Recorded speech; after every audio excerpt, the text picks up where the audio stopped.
استغفار جہاں گناہوں کی معافی ہے نا، وہاں یہ بہت سارے مسائل کے حل کی کنجی بھی ہے. آپ اگر پرابلم میں ہیں، روزی کے مسائل ہیں، اولاد نہیں ہو رہی ہے یا کوئی بھی پرابلم ہے، تو کیا سنیے. حضرت امام حسن بصری رحمۃ اللہ علیہ، بہت بڑے بزرگ، ایک شخص آ کر کہتا حضور بارش نہیں ہو رہی ہے، قحط کی پوزیشن آ گئی ہے، بارش نہیں ہو رہی، دعا فرمائے کہ وظیفہ عطا فرمائے. آپ نے فرمایا استغفار کرو. وہ چلا گیا.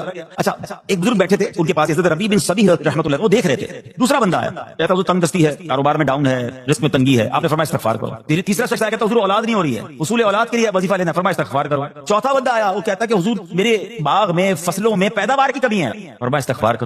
حضرت ربیع بن صبیح کہتے ہیں حضور پہلا بندہ الگ پرابلم لے کر آیا، دوسرا الگ، تیسرا الگ، چوتھا الگ، چاروں کو ایک ہی دوائی، چاروں کو ایک ہی وظیفہ، استغفار استغفار. ہائے ہائے بڑوں کی بڑی بات ہے. قرآن میں بھی پڑھتا ہوں، قرآن آپ بھی پڑھتے ہیں، مگر دیکھو اللہ والے کیسے پڑھتے ہیں. کیا خوبصورت جواب دیا آپ نے. آپ فرماتے ہیں سورہ نوح پارہ 29 آیت نمبر 10 سے 12 کی آپ نے تلاوت فرمائی. اب قرآن سنیے گا. بسم اللہ الرحمن الرحیم. استغفروا ربکم انه کان غفارا یرسل السماء علیکم مدرارا ویمددکم باموال وبنین ویجعل لکم جنات ویجعل لکم انہارا. سبحان اللہ. ذرا سنیے گا، اپنے رب سے معافی مانگو. استغفروا ربکم انه کان غفارا، بے شک وہ بڑا معاف کرنے والا ہے. اب دے گا عطا، کیا فرمائے گا. یرسل السماء علیکم مدرارا، وہ تم پر موسلا دھار بارش بھیجے گا. ویمددکم باموال وبنین ویجعل لکم جنات ویجعل لکم انہارا، فرمایا اور مالوں اور بیٹوں سے تمہاری مدد فرمائے گا، اور تمہارے لیے باغات بنا دے گا، اور تمہارے لیے نہریں بھی بنائے گا. باغات بھی بڑھ رہے ہیں، اولاد بھی عطا ہو رہی ہے، مال بھی بڑھ رہا ہے، بارش بھی ہو رہی ہے. کس چیز سے؟ استغفار سے. تو استغفار یہ آپ کے بہت سارے پرابلمز کا حل ہے، مسائل کا حل ہے. بس اپنی زبان استغفار سے تب کہتے پھر اس میں تھوڑی سی شرمندگی بھی ہے. ایسا نہیں کہ استغفار بھی ہو رہا ہے اور دماغ کہیں اور ہے، مسکرا بھی رہے ہیں، ہنس بھی رہے ہیں اور استغفر اللہ، کسی سے معافی مانگتے رہتا ہے کیا بندہ. استغفر اللہ ربی من کل ذنب واتوب الیہ، یا اللہ میں اپنے سارے گناہوں سے تجھ سے معافی مانگ رہا ہوں. بہت سارے استغفار کے سیغے ہیں. استغفر اللہ العظیم من کل ذنب عظیم، اے اللہ میں تجھ سے استغفار کرتا ہوں، وہ رب جو بہت عظیم ہے، اپنے سارے بڑے گناہوں سے میں استغفار کرتا ہوں. الگ الگ الگ سیغوں سے اللہ کی بارگاہ میں استغفار کریں. ہو سکے تو کبھی گناہ یاد آئیں تو آنسو بھی بہ رہے ہوں، مگر یہ استغفار اللہ کو بڑا پسند ہے، معافی رب کو بہت پسند ہے. ابو اللیث سمرقندی رحمۃ اللہ تعالی لکھتے ہیں پچھلی قوموں میں ایک شخص تھا، اس نے بہت گناہ کیے تھے. ایک بار اس نے اپنی پچھلی زندگی کے بارے میں سوچا، گناہوں کے بارے میں غور و فکر کیا تو اسے شرمندگی ہوئی. اس نے نادم و شرمندہ ہو کر 3 مرتبہ کہا اللہم غفرانک اللہم غفرانک اللہم غفرانک، اے اللہ تیری بخشش، اے اللہ تیری بخشش، اے اللہ پاک تیری بخشش. اسی لمحے اس کو موت آ گئی اور اللہ پاک نے اس کی بخشش فرما دی. آئیے ہم بھی پڑھ لیتے اللہم غفرانک اللہم غفرانک اللہم غفرانک. استغفار کرنا، توبہ کرنا، گناہ یاد کر کے شرمندہ ہونا، یہ اللہ کو کتنا پسند ہے. سبحان اللہ. اس کے بارے میں چند برکتیں آپ کو بیان کرتا ہوں. بڑی عظیم برکت یہ ہے کہ اس کی بدولت بندے کا تنگی اور غم دور ہو جاتا ہے. حدیث پاک میں ہے جو ہمیشہ استغفار کرتا رہے اللہ پاک اس کے لیے ہر تنگی سے نکلنے کا راستہ بناتا ہے، ہر فکر و غم سے اسے خلاصی عطا فرماتا ہے. اس کی ایک برکت یہ بھی ہے کہ ایسے بندے کو اللہ پاک غیب سے رزق عطا فرماتا ہے. حدیث پاک میں ہے استغفار کرنے والے کو اللہ وہاں سے رزق عطا فرماتا ہے جہاں اس کا گمان بھی نہیں ہوتا ہے. اتنی مہنگائی ہے، اتنی مشکلیں ہیں، اتنی تنگی ہے، لوگ قرضے میں ہیں، کبھی ادھر جاتے ہو کبھی ادھر جاتے ہو. ارے بھائی سب کے پاس جاتے ہو، رب کے پاس کیوں نہیں جاتے؟ استغفار کرنا شروع کر دو، فرمایا ادھر سے روزی دے گا جہاں تمہارا گمان بھی نہیں جائے گا. اس کی برکت سے اللہ پاک دلوں کے زنگ کو دور فرماتا ہے. آئیے پیارے اسلامی بھائیوں، اللہ کو معافی مانگنا، دل سے پکارنا کتنا پسند ہے. میں آپ کو ایک بہت ہی خوبصورت واقعہ بتاتا ہوں، اور یہ واقعہ ہے حضرت موسیٰ علیہ نبینا علیہ السلام کا. اللہ پاک نے حضرت موسیٰ علیہ نبینا علیہ السلام نے ایک بار اپنی مناجات میں عرض کیا یا اللہ یا رب. اللہ پاک کی طرف سے جواب آیا لبیک یا موسیٰ. آپ نے عرض کیا اللہ تو میرا مالک ہے، تو خالق ہے، میں تو تیرا بندہ ہوں. ارشاد ہوا مجھے یہ پسند ہے کہ جب مجھے کوئی میرا بندہ یا رب پکارے تو میں اسے لبیک کہہ کر جواب. اللہ فرما رہا ہے حضرت موسیٰ نے عرض کی یا رب کیا یہ ہر مطیع بندے کے لیے ہے؟ کیا ہر نیک آدمی کے لیے ایسا ہے کہ جب تجھے وہ پکارے تو لبیک فرماتا ہے؟ سنو اللہ فرماتا ہے ہاں بلکہ ہر گناہگار بندے کے لیے بھی ہے. حضرت موسیٰ نے عرض کی یا اللہ فرما بردار تو تیری اطاعت کرتا ہے، وہ بات تو سمجھ آ رہی ہے، گناہگار پر یہ کرم کس وجہ سے؟ اے ہائے سنو میرے رب کیسا کریم ہے. فرماتا ہے اے موسیٰ اگر میں بھلائی کرنے والے کو اس کی بھلائی کا بدلہ دوں اور برائی کرنے والے پر اس کی برائی کی وجہ سے احسان نہ کروں تو میرا جود و کرم کہاں جائے گا؟ اللہ فرماتا ہے میرا پھر کرم میری رحمت کس لیے ہے؟ برائی کرنے والا بھی گناہ کرنے والا بھی مجھے پکارتا ہے، میں اسے بھی لبیک کہہ کر جواب دیتا ہوں. حضرت موسیٰ علیہ السلام کو ایک بار وحی نازل ہوئی کہ اے موسیٰ فلاں علاقے میں جاؤ، ہمارا ایک نیک بندہ اس کا انتقال ہو گیا ہے، جا کے اس کو غسل دو، اس کو کفن دو اور اس کا جنازہ پڑھو. حضرت موسیٰ وہاں پہنچ گئے اور جب وہاں جا کر آپ نے لوگوں سے کہا کہ مجھے فلاں بندے کے پاس لے جاؤ جس کا انتقال ہوا ہے، مجھے غسل دینا ہے، کفن پڑھنا ہے، جنازہ پڑھنا ہے. لوگوں نے کہا حضرت یہ تو زمانے کا گناہگار بڑا بےہودہ بڑا بدکار شخص تھا، آپ کو رب کا حکم تھا، آپ نے غسل بھی دیا، کفن بھی پہنایا، جنازہ بھی پڑھا، پھر رب کی بارگاہ میں عرض کی مولا بندے تو یہ کہہ رہے ہیں یہ تو بہت برا آدمی تھا، تو نے مجھے بھیجا اور فرمایا تیرا پیارا بندہ، میں نے جنازہ بھی پڑھ دیا، غسل اور کفن بھی دیا. اب ذرا آپ سوچیں کہ کسی کا جنازہ حضرت موسیٰ پڑھ دیں تو اس کی تو بخشش کا تو کوئی مسئلہ کوئی نہیں نا، وہ تو اللہ کے نبی جس کا جنازہ پڑھے غسل دے تو یا اللہ تو نے ایسا انتظام فرما دیا. تو رب کریم کی طرف سے پتہ ہے کیا جواب آتا ہے؟ اللہ فرماتا ہے اے موسیٰ بندے سچ کہتے ہیں، یہ بندہ واقعی بڑا گناہگار تھا۔ جو علاقے والے شہر کے لوگ کہہ رہے ہیں نا ٹھیک کہہ رہے ہیں، یہ بندہ تھا ہی ایسا کہ اللہ جب اتنا گناہگار اتنی بڑی مہربانی کس وجہ سے؟ ارشاد ہوا اے موسیٰ اس بندے نے مرنے سے پہلے مجھ سے 5 کلمات کے ذریعے بات کی، مناجات کی، مجھے پکارا، 5 سینٹنس تھے، 5 کلمے تھے، اور اے موسیٰ اس کی وجہ سے میں نے اس کی مغفرت فرما دی۔ حضرت موسیٰ کہتے ہیں یا اللہ وہ 5 کلمے تو بتا دے، وہ 5 کیسے جملے تھے کہ علاقے میں سب سے مشہور بدکار اور اس کا انتقال ہو تو رب مغفرت کی فرمائے اور اپنے نبی کو فرمائے جا کے جنازہ پڑھو۔ تو آپ نے کہا یا اللہ وہ 5 کلمات بتا دے۔ اب ذرا یہ 5 کلمات سنیے گا، ایکچولی جو بات سمجھنی ہے نا، استغفار ہے کیا، معافی مانگنا ہے کیا، توبہ کیا ہے؟ اللہ فرماتا ہے نا کہ ہم نے سنا کہ جو بندہ اللہ سے استغفار کرتا ہے اللہ اسے دیکھ کر مسکراتا ہے۔ اس کی وجہ یہ کہ بندہ رب کی بارگاہ میں اپنے آپ کو سرنڈر کرتا ہے، اپنے گناہ یاد کرتا ہے، اپنی کم مائگی کا اظہار کرتا ہے۔ وہ کہتا ہے الندم التوبہ، شرمندگی توبہ ہے۔ شرمندہ ہو جائے نا انسان، دنیا میں پتہ کیا معاملہ ہے، ہم کسی عدالت میں جا کر کہہ دیں ہم نے جرم کیا ہے، اقبال جرم، ٹھیک ہے، تو کیا ہوتا ہے؟ جج کہتا ہے پھر اس کو گرفتار کرو اور سزا سناؤ۔ بندہ خود ہی مان رہا ہے، گواہوں کی ضرورت کیا ہے؟ دنیا کی عدالت میں اقبال جرم پر سزا ملتی ہے، میرے رب کی رحمت کی عدالت دیکھو، بندہ وہاں جا کر اقبال جرم کر لے، شرمندہ ہو جائے، معافی مانگ لے، اللہ اس کے سارے گناہ معاف فرما دیتا ہے۔ یہ فرق ہے دنیا والوں میں اور رب کی عدالت میں، سبحان اللہ۔ وہ حضرت موسیٰ کہتے ہیں یا اللہ وہ 5 کلمے بتا، اور بتائے گئے تو وہ 5 کلمے سنیے گا ذرا۔ وہ بندہ کہتا ہے مرنے سے پہلے اے رب تو جانتا ہے میں نیکوں سے محبت کرتا ہوں اگرچہ خود نیک نہیں ہوں، یا رب تو جانتا ہے میں فاسقوں سے بغض رکھتا ہوں اگرچہ میں خود فاسق ہوں۔ سمجھ رہے بات؟ اے اللہ نیکوں سے پیار کرتا ہوں، مجھے پتا ہے میں خود نیک نہیں ہوں، میں گناہ گاروں سے نفرت کرتا ہوں حالانکہ میں خود بھی گناہ گار ہوں، کہیں بھی اپنی بڑائی نہیں ہے، میں گناہ گار، میں بدکار، مگر اللہ میں پیار کرتا ہوں نیک لوگوں سے۔ تیسرا جملہ کیا تھا؟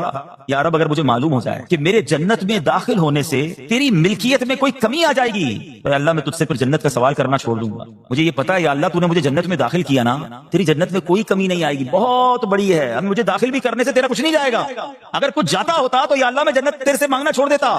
چوتھا جملہ کیا ہے؟ اے رب اگر مجھے معلوم ہو جائے کہ مجھے جہنم میں داخل کرنے سے تیری ملکیت میں اضافہ ہو جائے گا تو میں پھر جہنم سے پناہ نہیں مانگوں گا، یعنی اگر تو تیرے ملک میں تیری شان میں اضافہ ہو رہا ہے مجھے جہنم میں ڈالنے سے پھر تو میں نہیں کہوں گا تجھے کہ جہنم سے نکال، اگر مجھے پتا ہے تو پہلے ہی مالک ہے، تو پہلے ہی خالق ہے، سب کچھ تیرا ہے، مجھے جہنم میں ڈالنے سے تیری کوئی ملکیت میں اضافہ نہیں ہونا۔ اور آخری بات کیا کہتا ہے؟ یا رب اگر تو مجھ پر رحم نہ کرے گا تو پھر کون کرے؟ اللہ فرماتا ہے اے موسیٰ میں نے اس پر رحم کیا، یہ میرے کرم کے لائق تھا، میرے کرم کی لائق نہیں تھا کہ میں اسے ناکام لوٹا دیتا، جب اس نے کلمات کہے تو میں نے اسے درگزر فرمایا، اس کی مغفرت فرما دی اور میں ہی بخشنے والا مہربان۔ تو اے میرے پیارے اسلامی بھائیوں، آج وہ کام سیکھ کے جانا ہے، سمجھ کے جانا ہے، جس کو جو بندہ کرتا ہے تو رب کی رحمت گویا مسکراتی ہے، وہ یہ ہے کہ اللہ سے معافی مانگتے رہیں، استغفار کرتے رہیں، اللہ کو راضی کرنے کی کوشش کرتے رہیں، اپنے گناہوں پر ندامت رکھیں، کہ جو معافی مانگتا ہے نا اللہ اسے بہت پسند فرماتا ہے۔ حدیث پاک میں آتا ہے التائب من الذنب کمن لا ذنب له، گناہوں سے توبہ کرنے والا ایسا ہے جیسا اس نے گناہ کیا ہی نہیں ہے۔ اچھا ایک اور بہت پیارا عمل جس کو دیکھ کر اللہ مسکراتا ہے، وہی میں نے جو تفصیل بتائی کہ اللہ کی رحمت راضی ہو جاتی ہے اور اللہ کی رحمت برستی ہے، رب راضی ہو جاتا ہے۔ نبی پاک علیہ السلام نے فرمایا 3 بندے ہیں اللہ پاک انہیں دیکھ کر مسکراتا اور کیا ہوتا ہے؟ فرمایا اور بہت خوش ہوتا ہے۔ اب وہ 3 بندے کون سے ہیں؟ چیک کر لیں ان میں ہیں کہ نہیں۔ فرمایا نمبر 1 وہ بندہ جو رات کو اٹھے، بستر چھوڑے، اچھی طرح وضو کرے، پھر نماز پڑھنے کھڑا ہو جائے، اسے دیکھ کر اللہ پاک فرشتوں سے فرماتا ہے اے فرشتوں بتاؤ میرے بندے کو نیکی پر کس نے اکسایا ہے؟ فرشتے عرض کرتے ہیں مولا تو بہتر جانتا ہے۔ اللہ پاک فرماتا ہے ہاں میں جانتا ہوں مگر تم مجھے بتاؤ۔ فرشتے عرض کرتے ہیں اے مالک کریم تو نے اسے ایک چیز یعنی جہنم کا خوف دیا ہے، یہ اس سے ڈرتا ہے۔ اے اللہ تو نے ان کو ایک چیز جنت کی امید دلائی ہے، یہ اس کی امید رکھتا ہے۔ اے اللہ یہی خوف اور امید ہے جس نے اسے رات کی نیند قربان کر کے تیرے حضور کھڑے ہونے پر ابھارا ہے۔ اب اللہ پاک فرماتا ہے اے فرشتوں گواہ ہو جاؤ، جس چیز سے ڈرتا ہے یعنی جہنم سے ڈرتا ہے میں نے اپنے اس بندے کو اس سے امن بخشا، اور جس کی امید رکھتا ہے یعنی جنت کی میں نے جنت اس پر واجب کر دی۔ رات اٹھ کر جب دنیا سوئی ہو بندہ اٹھ کر تہجد کی نماز ادا کرے، اللہ کی بارگاہ میں آنسو بہائے، اللہ فرشتوں کے سامنے گویا فخر فرماتا۔ دوسرے نمبر پر سنو فرمایا دوسرا وہ شخص جو حق و باطل کی لڑائی میں شریک ہوا، ثابت قدم رہا یہاں تک کہ شہید ہو گیا، یا اللہ پاک نے اسے فتح عطا فرمائی، اللہ اس بندے کو دیکھ کر بھی مسکراتا ہے۔ جہاد کرنے والے مجاہدین یا تو شہید ہو جائیں یا غازی ہو کر لوٹے اللہ کی رضا کے لیے، اللہ کی رحمت ان پر بھی چھما چھم برستی ہے۔ اور تیسرے نمبر پر فرمایا تیسرا وہ بندہ جو رات کو سفر کرتا ہے، یہاں تک کہ رات کے آخری حصے میں جب کہیں ٹھہرتا ہے تو اس کے ساتھ والے سو جاتے ہیں مگر وہ کھڑا ہو کر نماز پڑھنے لگتا ہے، اس بندے کو دیکھ کر بھی اللہ پاک مسکراتا ہے۔ اجتماعی عبادت کے بڑے فائدے ہیں، اجتماع میں آنا، محفل میں آنا، دعا میں شرکت کرنا بہت اچھی بات، مگر اپنی عادت ایسے بھی بنائیں کہ کچھ عبادتیں ایسی کریں کہ میں جانوں اور رب جانے۔ یہ جو رات اٹھ کر دعا کا لطف ہے، رات اٹھ کر جو نماز پڑھنے کا لطف ہے نا، جب ساری دنیا سو رہی ہے اور بندہ اپنے رب کی بارگاہ میں حاضر ہے. علماء کہتے ہیں دن کے نوافل کے مقابلے میں رات کے نوافل افضل ہیں، کیونکہ رات سکون ہوتا ہے، رات رکعت قلبی ملتی ہے. سبحان اللہ، رحمت الہی چھما چھم برستی ہے. ہمیں کیا کرنا ہے کہ رات تہجد کی نماز کی عادت ڈالے. رمضان میں بن گئی تھی نا، سحری کے لیے اٹھتے تھے تو لوگ تہجد پڑھتے تھے. اللہ کرے کہ یہ عادت بن جائے. کبھی کبھی اگر ہر روز نہیں ہو سکتا کم از کم کبھی کبھی کریں. اچھا اگر ایسی کوئی عبادت ہو بھی جائے نا، پھر سب کو بتائیں نا کہ رات اٹھا تھا تو جناب دعائیں بھی کی تو آنسو بھی بہائے. نہیں، کبھی کبھی ایسا کیا کرو کہ میں جانوں اور رب جانے، اللہ سے باتیں کیا کرو. میں آپ کو صحیح بتاؤں، آپ مجھے ایک بات بتائیں،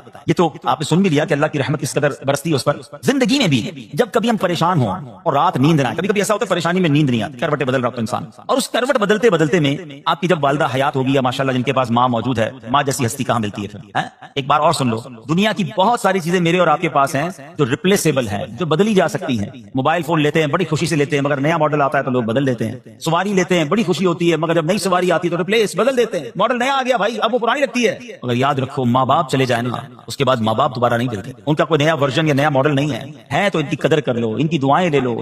تو بہرحال آپ کبھی کبھی تکلیف میں ایسا ہوا ہو کہ رات کو نیند نہ آئی ہو، بے قرار ہو کر ماں کے پاس گیا آنکھوں میں آنسو لے کر کہ ماں میں پریشان ہوں، بیمار ہوں، یا قرضے میں ہوں، یا فلاں پرابلم ہے. ماں نے کیا کیا تھا؟ کروٹ بدل کر سو گئی تھی کہ بیٹا تو جان تیرا کام جانے، یا ماں خود بھی بیدار ہو گئی، سینے لگایا اور دعا کرنا شروع کر دی. بھائی ہم روئے تو ماں بھی روئی. یہ ہے نا ماں. میری تکلیف، ایسا لگتا ہے کہ مجھے کبھی کبھی یہ فیصلہ کرنا مشکل ہوتا تھا کہ تکلیف مجھے زیادہ ہوتی ہے میری تکلیف میں، یا میری والدہ کو زیادہ ہوتی ہے. بیمار میں ہوں، تکلیف اسے ہے، یہ رشتہ کہاں ملتا ہے؟ مگر مجھے ایک بات بتاؤ، جب میری تکلیف پر رات نیند چھوڑ کر بستر چھوڑ کر میں ماں کے پاس گیا، ماں نے سینے لگایا، تو اگر میں اپنا بستر چھوڑ کر آنکھوں میں آنسو لیے میری ماں سے مجھے کہیں زیادہ پیار کرنے والے رب کی بارگاہ میں چلا گیا، تو اس کی رحمت کیا مجھے مایوس کر دے گی؟ میری ماں کے دل میں جو مامتا ہے نا، وہ بھی میرے رب نے ڈالی ہے. تو رب کی رحمت کتنی ہوگی؟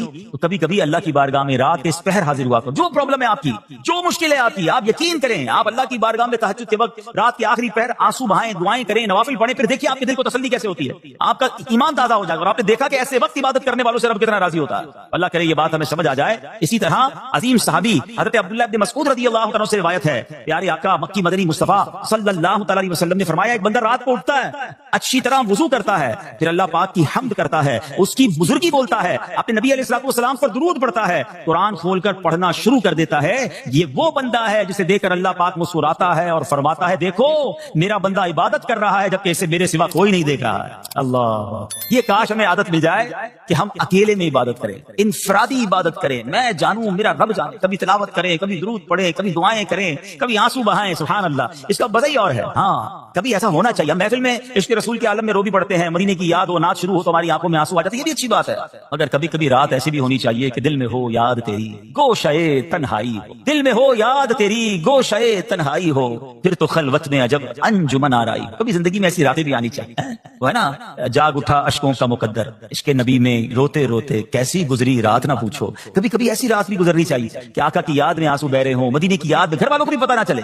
ہلکی ہلکی آواز میں کبھی نعت شریف لگا لیا کریں، کبھی مناجات لگا لیا کریں. ہم پتہ نہیں کیا دیکھتے دیکھتے سوتے ہیں. کاش انہی تصورات میں آنکھیں بند ہوں کہ میں سو جاؤں یا مصطفیٰ کہتے کہتے، میں سو جاؤں یا مصطفیٰ کہتے کہتے، کھلے آنکھ صلی علی کہتے کہتے. جو مدینے کے تصور میں سوتے ہیں نا، پھر خواب میں زیارت بھی کر لیتے ہیں. خواب کا ایک فینومینا یہ بھی ہے، آپ جس چیز کے بارے میں سوچتے ہوئے سوتے ہیں نا، عموماً گندی باتیں دیکھ کر، گندی چیزیں دیکھ کر سوتے ہیں، پھر ایسی ڈراؤنے خواب بھی آتے ہیں، انہیں ٹینشن بھی آتی ہے. فلموں میں بھی ماردار دیکھی، خواب میں بھی لڑائی جھگڑے دیکھ رہے ہیں. جو مدینے کی یادوں میں سو رہا ہے، جو باوضو سو رہا ہے، جو اللہ کا ذکر کر کے سو رہا ہے، جو نوافل پڑھ کے سو رہا ہے، پھر دیکھو خواب میں بھی کہاں کہاں کی سیر کرے گا انشاءاللہ. تو اپنی خلوتوں کو اچھا کریں، اپنے اکیلے وقت کو بھی خوبصورت کریں، آنسو بہائیں. اور سبحان اللہ، تہجد پڑھنے والوں کے چہروں پر نور بھی آ جاتا ہے. ہاں، یہ ایک الگ نعمت انہیں ملتی ہے، اللہ نصیب فرما دے. اچھا، ایک اور خوبصورت کام ہے، اللہ کریم جنہیں دیکھ کر مسکراتا ہے. فرمایا، حضرت ابو سعید خدری رضی اللہ عنہ فرماتے ہیں، رسول ذیشان مکی مدنی سلطان صلی اللہ تعالی علیہ وسلم نے فرمایا، 3 بندوں کو دیکھ کر اللہ پاک مسکراتا ہے. وہ قوم جو نماز میں صفیں سیدھی کرتی ہے، اور وہ بندہ جو اللہ پاک کی راہ میں جہاد کرتا ہے. تیسرا وہ بندہ جو رات کے اندھیرے میں عبادت کرتا ہے، انہیں دیکھ کر اللہ پاک مسکراتا ہے. جہاد والی بات اور رات والی عبادت کی بات تو ہو گئی. اب اس میں نئی بات سیکھنے کو میری صفیں درست کرنے والی. اب روز نماز پڑھ رہے ہیں، صفیں درست کر رہے ہوتے، امام صاحب کیا تھک جاتے ہیں، کاندھے سے کاندھا ملائیں، صفوں کو سیدھا کریں. صفوں کو سیدھا کرنے والوں کو دیکھ کر رب کی رحمت مسکراتی ہے، رحمت برستی ہے. اب یہ کتنا آسان کام ہے، مگر اس کی طرف بھی توجہ نہیں ہوتی ہے. یاد رکھیے کہ صفیں سیدھی کرنا یہ بڑی نیکی ہے، اور اللہ کرے کہ ہم اس پر عمل کرنے والے بنے. اور صفیں درست نہ کرنا ترک واجب، ناجائز اور گناہ ہے. سیدھی صفیں نہیں کرتے، ناجائز کرتے ہیں، گناہ کرتے ہیں. صف درست نہ کرنے سے نماز ناقص رہ جاتی ہے. اور یہ بعض اوقات لوگ کہتے ہیں یار ہمیں اس نماز میں وسوسے بہت آتے ہیں. روایتوں میں آتا ہے صف درست نہ کرنا نماز میں وسوسے آنے کا سبب ہے. صفے ٹھیک نہیں ہوں گی نا عجیب عجیب سی باتیں دماغ میں آئیں گی. کیوں؟ حدیث پاک میں آتا ہے شیطان تمہارے درمیان بھیڑ کے بچے کی طرح گھس جاتا ہے. شیطان صفوں میں گھس جاتا ہے. صف سیدھی نہ کرنے میں چہرہ بگڑنے کا اندیشہ ہے. اب ذرا غور کر لیجیے یہ کتنا ضروری ہے. قرآن کریم میں ایک سورت ہے سورہ صافات. اس مبارک سورت کی پہلی آیت میں اللہ پاک نے فرمایا والصافات صفا.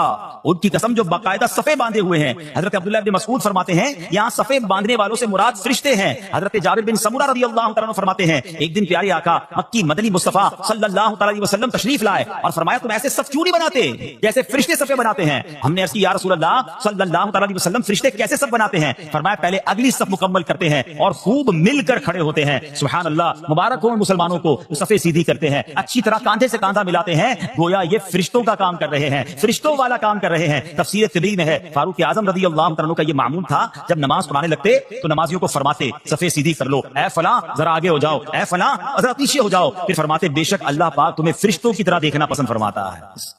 تو صفے سیدھی رکھنا یہ فرشتوں کا انداز ہے اور اللہ کی رحمت خوب برستی ہے گویا رب مسکراتا ہے انہیں دیکھ کر. میرے پیارے اسلامی بھائیوں اور بھی بہت سارے کام ہیں جس کو دیکھ کر جن کو کرنے سے اللہ کی رحمت چھما چھم برستی ہے. مسلمانوں کی پیاری امی جان حضرت عائشہ صدیقہ طیبہ طاہرہ رضی اللہ تعالی عنہا سے روایت ہے رسول رحمت شفیع امت صلی اللہ تعالی علیہ وآلہ وسلم نے فرمایا جب بندہ مجھ پر درود پاک پڑھتا ہے تو اس کی برکت سے ایک فرشتہ اللہ پاک کی بارگاہ میں حاضر ہوتا ہے. اس فرشتے کے لیے حکم ہوتا ہے کہ اسے میرے بندے کی قبر کے پاس لے جاؤ تاکہ یہ میرے بندے کے لیے مغفرت کی دعا کرتا رہے اور میرے بندے کی آنکھیں ٹھنڈی ہوتی رہیں. ذات والا پہ بار بار درود, ذات والا پہ بار بار درود, بار بار اور بے شمار درود. قبر میں خوب کام آتی ہے بے قصوں کی ہے یار غار درود. صلو علی الحبیب صلی اللہ تعالی علی محمد صلی اللہ علیہ وسلم. پیارے اسلامی بھائیوں کچھ دنوں پہلے ہی کی بات ہے ایک شور اٹھا کہ ماہ رمضان کا چاند نظر آ گیا